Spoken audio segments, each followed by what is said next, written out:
एक बार फिर से आपका स्वागत है हमारे अबंडेंट लाइफ टेलीविज़न प्रोग्राम में। कृपया आप मुझे अपना फीडबैक दीजिए इस व्हाट्सएप नंबर पर जो कि अभी स्क्रीन पर दिया गया है। साथ ही मेरे ईमेल एड्रेस पर मुझे सुझाव दीजिए। साथ ही अपने प्रार्थना निवेदन भेजिए। हमारी एक प्रेयर टीम है जो निश्चय आपके लिए प्रार्थना करेंगी और यीशु आपसे मुलाकात कर आपको आशीष देंगे। आज के मेरे संदेश का शीर्षक बहुत ही दिलचस्प है। ये एक सवाल है जो परमेश्वर ने पुराने नियम में पूछा और ये भी मूसा से पूछा।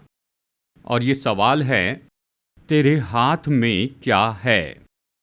मैं आपके लिए यहाँ पर पढ़ता हूँ निर्गमन अध्याय 4 वचन 2। यहोवा ने उससे कहा, तेरे हाथ में वो क्या है? वह बोला, लाठी। ये बहुत ही महत्वपूर्ण है। इस वचन का संदर्भ क्या है? परमेश्वर ने मूसा को सिनै पर्वत पर बुलाया और उससे कहा, मिस्र में जाकर मेरे लोगों को छुटकारा दे। और परमेश्वर ने कहा, इस लाठी का उपयोग कर कि मेरे लोगों को छुटकारा दे। इस लाठी का उपयोग कर और महान चमत्कार करते जा। और मूसा ने ऐसे ही किया था। मैं इसके बारे में और भी बताऊंगा जैसे इस संदेश में हम आगे बढ़ते हैं। आज का संदेश तो बहुत ही अलग है, बहुत ही गहरा है, बहुत ही व्यवहारिक है। मसीह जीवन में हम अपेक्षा करते हैं कि परमेश्वर हमें आशीष दे और हम अपेक्षा करते हैं कि परमेश्वर इसे सीधा करें और उसमें हमारा कोई सहयोग न हो। और हम ये भी अपेक्षा करते हैं कि परमेश्वर हमें आशीष दे बिल्कुल तुरंत ही उसी जगह पर। यह हमारी मानसिकता होती है। पर इस संदेश में मैं आपको सिखाऊंगा जिस तरह से परमेश्वर ने मूसा की लाठी का उपयोग किया, ऐसा स्रोत जो मूसा के हाथ में था।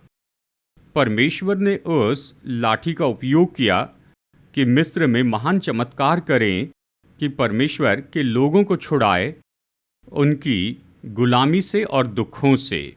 बात तो ये है, कई बार परमेश्वर इसे सीधे रूप में करते हैं, अवश्य ही करते हैं, लेकिन मेरे अनुभव से मैंने सीखा है कि परमेश्वर आशीष देते हैं उन स्रोतों के द्वारा जो परमेश्वर ने हमारे हाथों में रखे हैं। इस संदेश में मैं आपको सिखाऊंगा वो स्रोत कौन से हैं जो परमेश्वर ने हमारे हाथों में रखे हैं और हमें कैसे उनका उपयोग करना है कि आशीषों को खोलते जाएं, प्रभु से प्रयोजन पाएं। इन दो बातों को मन में रखिए। नंबर 1, परमेश्वर आशीष देते हैं, आशीष उंडेलते हैं उन स्रोतों के द्वारा जो उसने हमारे हाथों में रखे हैं।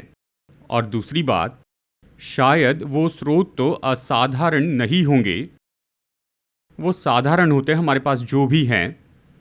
जैसे इस संदेश में हम आगे बढ़ते जाएंगे, मैं आपको बताऊंगा ऐसे कुछ स्रोत हैं जो परमेश्वर ने हम सब के हाथों में रखे हैं। ज़रूरी नहीं कि केवल प्रभु के दासों के पास है, पास्टर और प्रचारक के पास, यहाँ तक कि साधारण विश्वासी आप जैसे, आपके पास कुछ स्रोत हैं।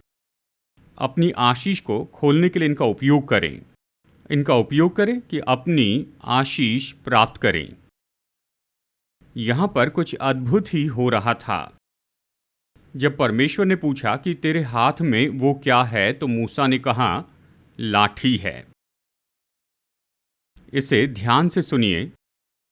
यदि मूसा उस लाठी का उपयोग करता केवल अपनी ही शक्ति में, तो वो मिस्र में कुछ भी प्राप्त नहीं कर सकता, कोई छुटकारा नहीं मिलता। लेकिन परमेश्वर ने उस लाठी के साथ कुछ किया। मैं आपको ये बताऊंगा। परमेश्वर ने अपनी सामर्थ उंडेली उस लाठी में और वो साधारण सी लाठी बन गई सामर्थी लाठी। और इसी सामर्थी लाठी के द्वारा परमेश्वर से जो सामर्थ आई थी, उसी लाठी का मूसा ने मिस्र में महान चमत्कार करने के लिए उपयोग किया था।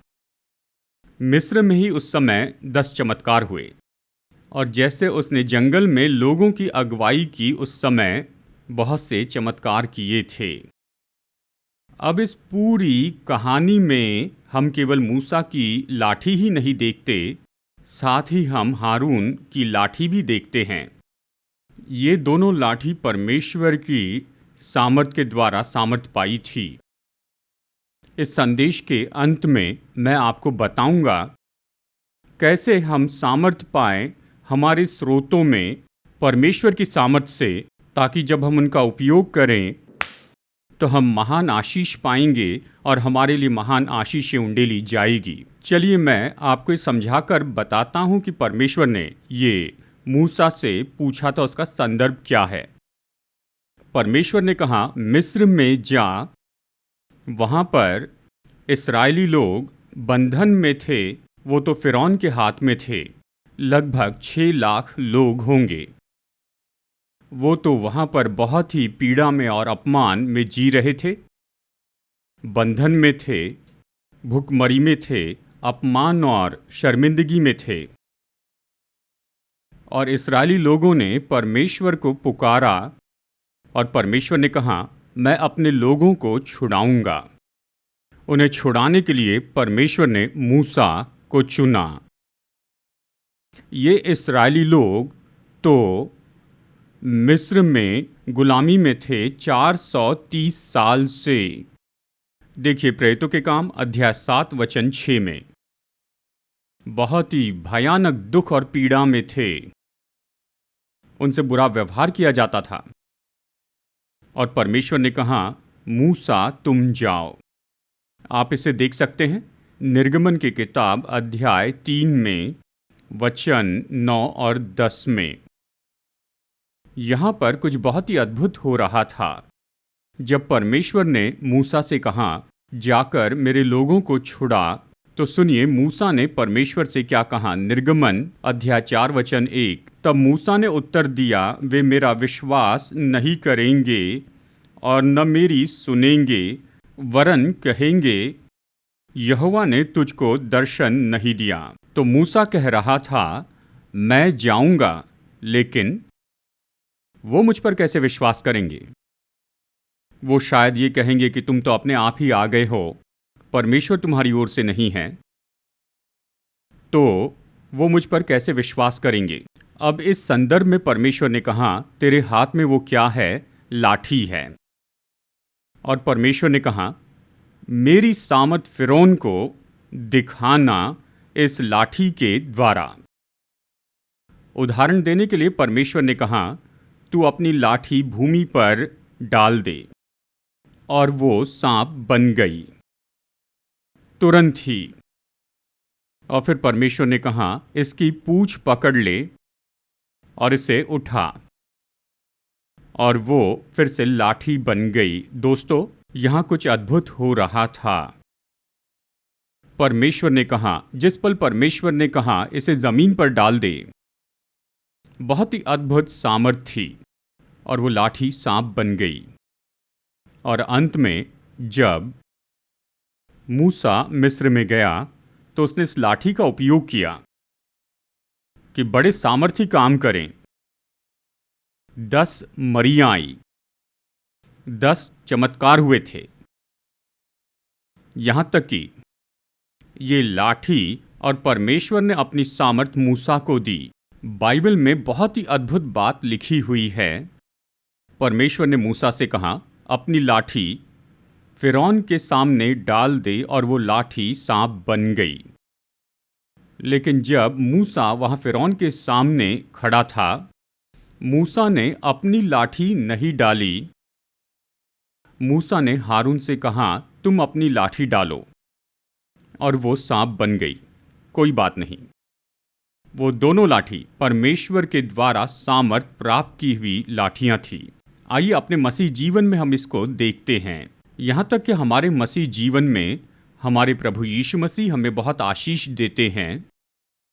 मैंने अपने जीवन में उसकी आशीष देखी है, मैंने अपने चर्च में उसकी आशीष देखी, मैंने उसकी आशीष संसार भर में उसके प्रचार में देखी हैं। कुछ ही दिनों पहले मैं यूनाइटेड किंगडम से लौट आया। वहाँ पर 1 हफ्ते तक मैंने प्रचार किया और फिर 4 हफ्ते मैंने अमेरिका में प्रचार किया।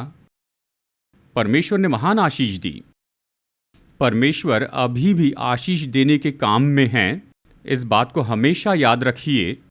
अब वो केवल यीशु मसीह के द्वारा आशीष देते हैं। पुराने नियम में परमेश्वर ने सब काम खुद ही किया, लेकिन नए नियम में स्वर्गीय पिता परमेश्वर इसे अपने पुत्र यीशु मसीह के द्वारा करते हैं।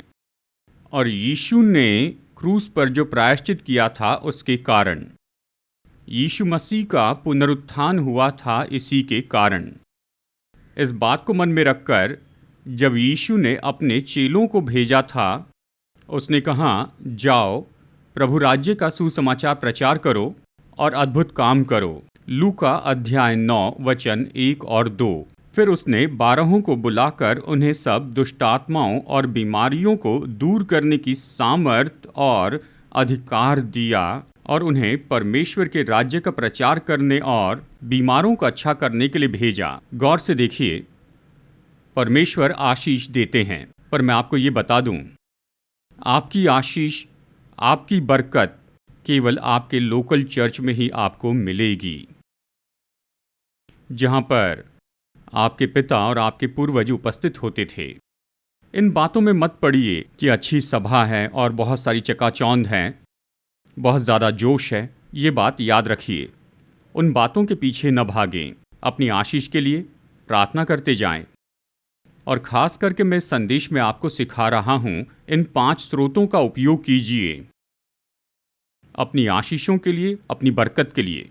मसीह जीवन में हमें शारीरिक आशीष चाहिए, हमें मुश्किल समस्याओं में से छुटकारा चाहिए। कुछ समस्याएं तो बहुत ही मुश्किल होती हैं। मसीह जीवन में हमें बहुतायत की आशीष चाहिए, हमारे लिए, हमारे बच्चों के लिए, हमारे चर्च के लिए। और बाइबल में जो सबसे बड़ी आशीष है वो है उद्धार और नया जन्म पाने का अनुभव पाना। ये आज हो रहा है। आज कुछ परिवार में बच्चे बड़ी समस्या बन गए हैं। वो अलग अलग चीज़ों के आदी हो चुके हैं। वो चर्च में नहीं आते हैं, वो सांसारिक हो चुके हैं, संसार के पाप में मार्गों में चलते हैं। हमें उनके बदलाव की आशीष चाहिए। हमारे बच्चे, हमारे नाती पोती, हम चाहते उनकी शादी कराएं, लेकिन किसी तरह से नहीं होता है। इन दिनों में अपने बच्चों की शादी करवाना ये बहुत बड़ी आशीष से कम नहीं है। देखिए, आशीष को हम केवल शारीरिक रूप में ही देखते न जाएं। कोई भी मुश्किल काम जो नहीं हो रहा है, जब वो होता है तो ये आशीष है। मैं आशीष के बारे में कह रहा हूँ, ये संयुक्त शब्द में है, केवल एक ही आशीष नहीं। देखिए, ऐसे कुछ नामधारी प्रचारक हैं जो केवल आशीष और संपन्नता के बारे में ही कहते जाते हैं, लेकिन यीशु ने लोगों के जीवन के हर एक क्षेत्र में उन्हें आशीष दी थी। अब आज मैं आपको 5 स्रोत यहाँ पर देना चाहता हूँ। इन्हें आप लिख लीजिए और उनका उपयोग कीजिए कि आप आशीष पाएं। आप सुन रहे हैं ना? अपनी आशीष पाने के लिए उनका उपयोग कीजिए। केवल जब हम उन्हें प्रकट करते हैं, जब हम उनका उपयोग करते जाएंगे, तभी हम आशीष पाएंगे। चलिए देखते हैं। पहला स्रोत जो परमेश्वर ने हमारे हाथों में रखा है, ये तो हमारी महारत है। मतलब हम उन महारत के द्वारा क्या कर सकते हैं जो परमेश्वर ने हमें दिए हैं। हमारी महारत, हमें उनका उपयोग करना है कि अपनी आशीष खोलते जाएं और हासिल करें महान आशीष हमारे लिए और हमारे बच्चों के लिए। हमारी महारत, क्या ये बाइबल में है? हाँ, ज़रूर है। जब यीशु मसीह 5000 लोगों को भोजन दे रहे थे, तब यीशु ने अपने चेलों से कहा था, तुम उन्हें भोजन दो। तब सभी चेले ये कहने लगे कि हमें इतने लोगों के लिए इतना ज़्यादा भोजन कहाँ से मिलेगा? अभी बहुत देर हो चुकी है, इसके लिए बहुत ज़्यादा पैसा खर्च होगा। लेकिन अंद्रियास, एक मनुष्य, एक चेला, उसने अपनी महारत का उपयोग किया और वो कुछ ढूंढने के लिए निकल पड़ा।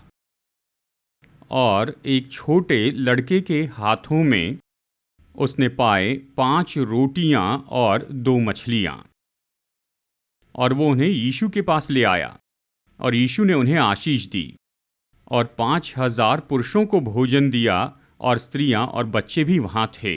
जानते हैं यहां पर क्या हुआ? आंद्रियास ने अपनी महारत का उपयोग किया। उसने वो नहीं लाया जो कि उसके हाथों में था, लेकिन उसने अपनी महारत का उपयोग किया कि जो कुछ वहाँ पर था उसे लेकर आए। तो दोनों महत्वपूर्ण हैं, महारत और फिर जब उस लड़के ने 5 रोटियां और 2 मछलियां दी, यीशु उसे आशीष देकर 5,000 को भोजन देते हैं। क्या यीशु 5,000 लोगों को ऐसे भोजन नहीं दे सकते थे? नहीं। यीशु ने इस साधन का उपयोग करने का चुनाव किया। आंद्रियास की ये महारत और जो उस छोटे लड़के के पास था, यीशु ने ये महान चमत्कार किया था कि हजारों लोगों को भोजन दिया, यहाँ तक कि 12 टोकरियां भोजन बच गया। ये बात तो अद्भुत है ना। ये पहली बात है। तो अपनी महारत का उपयोग कीजिए। जो भी महारत परमेश्वर ने आपको दी है अपनी आशीष के लिए। नंबर 2, अपनी आशीष पाने के लिए अपनी बुद्धि का उपयोग करें। अपनी बुद्धि का उपयोग करें कि अपनी आशीषों को खोलें। और इसका सबसे उत्तम उदाहरण है एक छोटा लड़का दाऊद।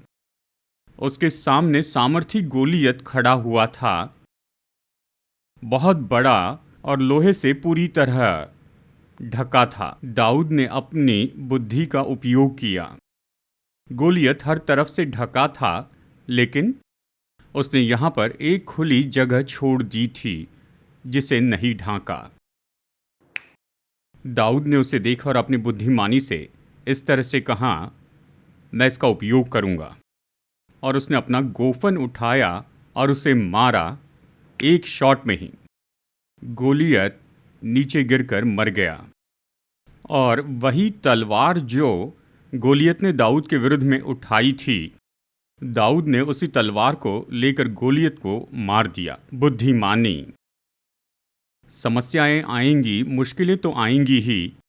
आप आशीष ढूंढ रहे हैं, उन्हें उंडेलने के लिए अपनी बुद्धि का उपयोग करें।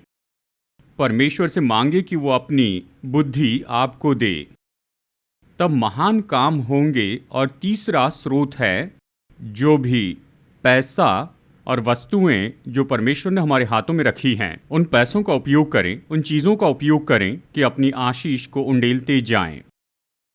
चलिए मैं आपको एक उदाहरण देता हूं। मैंने एक बहुत ही सुंदर मिनिस्ट्री सेंटर बनाया है यहाँ हैदराबाद में। जब पूरा एस्टिमेट दिया गया था तो ये तो करोड़ों रुपए थे, और हमारे पास जो कुछ था वो तो केवल 1 करोड़ थे, वो भी बैंक में थे। प्रभु ने कहा इसका उपयोग करो, और हमने उन पैसों का उपयोग करना शुरू किया कि 4 मंजिला इमारत बनाए। और जैसे कंस्ट्रक्शन का काम चलते जा रहा था, विश्वास कीजिए फंड्स का बहाव बिल्कुल नहीं रुका। यहाँ तक कि जब वो पूरी बिल्डिंग निर्माण का काम पूरा हुआ, तब भी थोड़ा बचा हुआ था। जानते हैं, मैं यहाँ पर आपको बता दूं, अपनी महारत का उपयोग करते जाएं। वो महारत तो परमेश्वर की सामर्थ के द्वारा बलवान होती जाए। जब आप अपनी बुद्धि का उपयोग करते हैं तो वो भी परमेश्वर की सामर्थ से बलवंत होते जाएं। जब आप अपनी वस्तुओं का उपयोग करते हैं या पैसों का, वो भी परमेश्वर की सामर्थ पाया हुआ होना चाहिए, तभी महान काम होंगे। और चौथा स्रोत है लोग। हमारे आसपास बहुत से लोग हैं, पास्टर्स हैं, आपके परिवार के सदस्य, आपके मित्र, आपके रिश्तेदार, ऐसे लोग जिन्हें आप जानते हैं। परमेश्वर उनका उपयोग करते हैं कि आपको आशीष दे। परमेश्वर उनका उपयोग करते हैं कि आपके लिए महान काम करें। कोई संदेह है? इस पूरी बाइबल में यीशु ने साधारण लोगों का उपयोग किया, जैसे कि प्रेरित कि लोगों को आशीष दे, प्रेरित पौलुस का कि लोगों को आशीष दे। और यहाँ तक कि आज भी ऐसे कुछ लोग हैं जिन्हें परमेश्वर ने आपके जीवन में रखा है। अगर आपको आशीष चाहिए, बरकत चाहिए, तो उनके पास जाएं, उनसे विनती करें कि आपके लिए प्रार्थना करें या आपकी मदद करें। ये ज़रूर होगा। और 5वां स्रोत है हमारी इच्छा शक्ति। हाँ, यदि हम में ये इच्छा शक्ति है तो हम महान बातों को हासिल कर सकते, महान आशीषों को, बहुत सारी आशीषों को। जो बातें असंभव हैं वो संभव हो जाएंगी। इच्छा शक्ति। परमेश्वर ने हमें वो इच्छा शक्ति दी है। चलिए मैं बाइबल से एक उदाहरण आपको बताता हूँ। काना की स्त्री की इच्छा शक्ति, वो अन्य जाति से थी।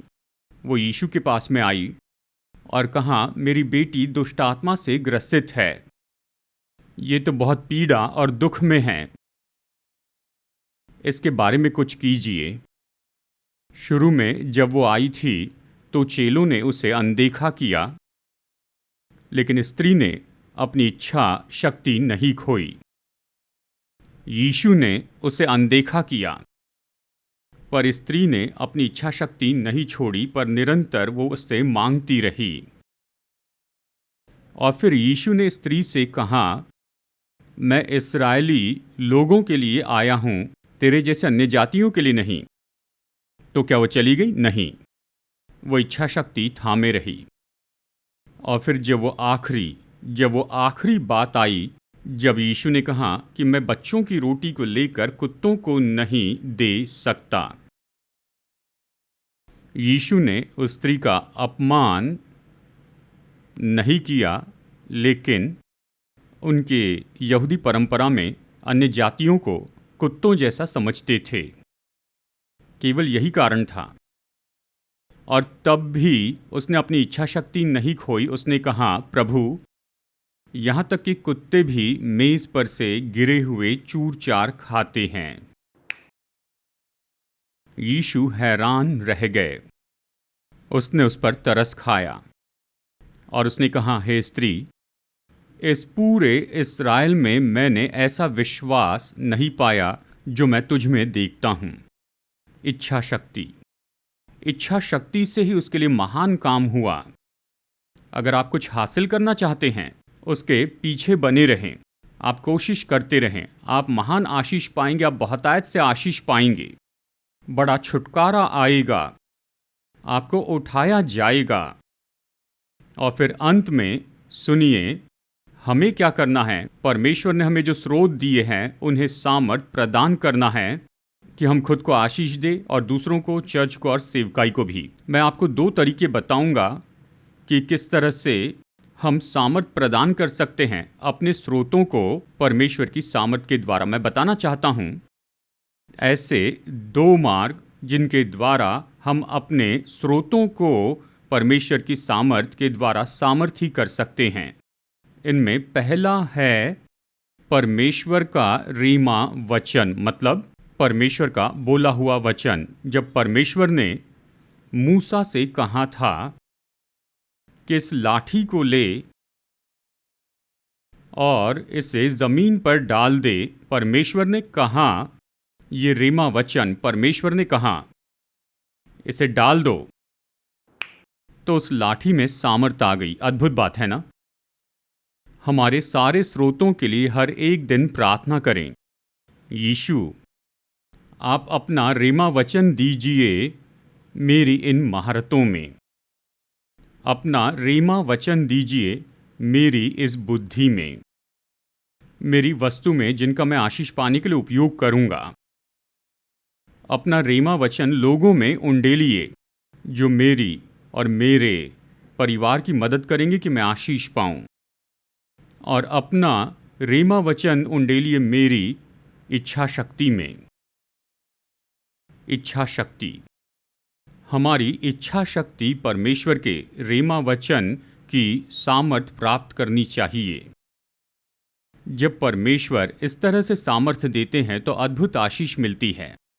और दूसरा तरीका जिसके द्वारा परमेश्वर ने दिए हुए स्रोतों को हम सामर्थ प्रदान करते हैं कि हम आशीषों को प्राप्त करें और बरकत पाते चले जाएं, ये तो पवित्र आत्मा का अभिषेक है।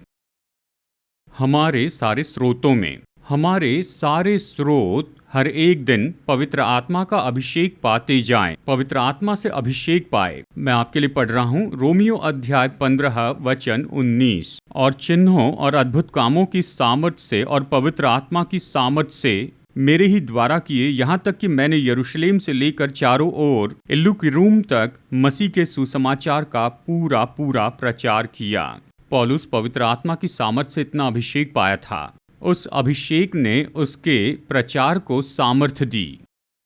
पौलुस द्वारा चिन्ह और अद्भुत काम हुए थे।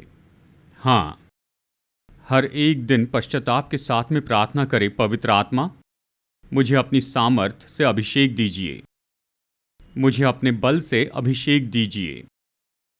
और फिर आगे बढ़ें। इन 5 स्रोतों का उपयोग करें अपने पूरे शरीर, मन और आत्मा से, तो आप अद्भुत आशीषें पाएंगे।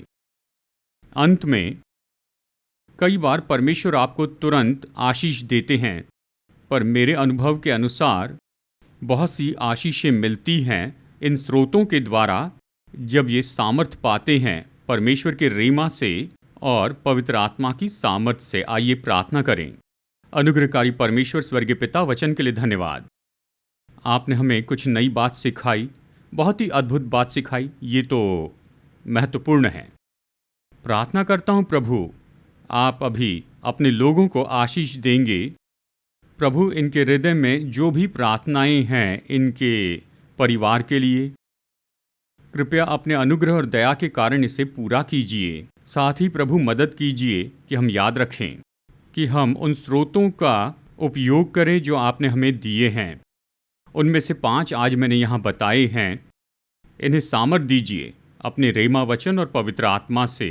हम प्रार्थना करते हैं कि अभी इस समय आप अपने रेमा वचन के द्वारा हमारे स्रोतों को सामर्थ्य दीजिए, कि आप सामर्थ्य देते जाएं हमारे स्रोतों को पवित्र आत्मा की सामर्थ्य के द्वारा, और मदद कीजिए कि हम बुद्धिमानी से इनका उपयोग करें ताकि हम अपने लिए आशीष पा सकें, बरकत पाएं। आप इन स्रोतों को आशीष दीजिए कि अपने चर्च, अपनी सेवकाई और आसपास के लोगों के लिए आशीष हो। आपके वचन के लिए धन्यवाद। यीशु के नाम में प्रार्थना करते हैं, आमीन। हमारे उद्धारकर्ता प्रभु यीशु मसीह के नाम में आप सभी लोगों को अभिवादन। दोस्तों, कृपया कर आप इस वीडियो को देखिए जो हमारी सेवकाई के बारे में पूरा विवरण देता है। ये सेवकाई तो स्थापित की गई है हैदराबाद, भारत में, और हम 6 महान सेवकाइयों में जुड़े हैं। नंबर 1, मैं टीवी पर आता हूं और 5 भाषाओं में वचन का प्रचार करता हूं, इंग्लिश, हिंदी, तमिल, मलयालम और तेलुगु में। लाखों लोग इन संदेशों को सुन रहे हैं और वो उद्धार पा रहे हैं और विश्वासी अपने विश्वास में बल पा रहे हैं। और हमारी दूसरी सेवकाई है प्रचार की सेवकाई, जहां मैं बहुत सी जगहों पर जाता हूं, केवल भारत में ही नहीं लेकिन विदेशों में भी।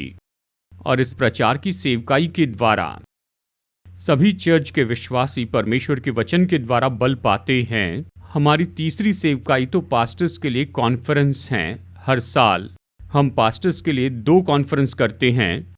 लगभग 130 पास्टर्स आते हैं, सभी अलग अलग प्रोटेस्टेंट चर्च से, और 4 दिनों तक हम उन्हें मसीह सेवकाई के अलग अलग दृष्टिकोण के बारे में ट्रेनिंग देते हैं। हम उनकी यात्रा का खर्च चुकाते हैं, रहने खाने की सुविधा देते हैं, हम उन्हें किताब भी देते हैं, और साथ ही हम उन्हें नए कपड़े भी प्रदान करते हैं जैसे वो अपने घर लौटते हैं। और चौथी सेवकाई है एमोरी मिशन हॉस्पिटल, जिसके द्वारा हम अद्भुत सेवकाई कर रहे हैं। ऑर्थोपेडिक में, गायनेकोलॉजी और ऑब्स्टेट्रिक्स में बहुत से गरीबों की सेवा करते हैं। हर महीने हजारों गरीब ऐसे मरीज पा रहे हैं बहुत ही उत्तम मेडिकल सहायता इस एमोरी हॉस्पिटल द्वारा।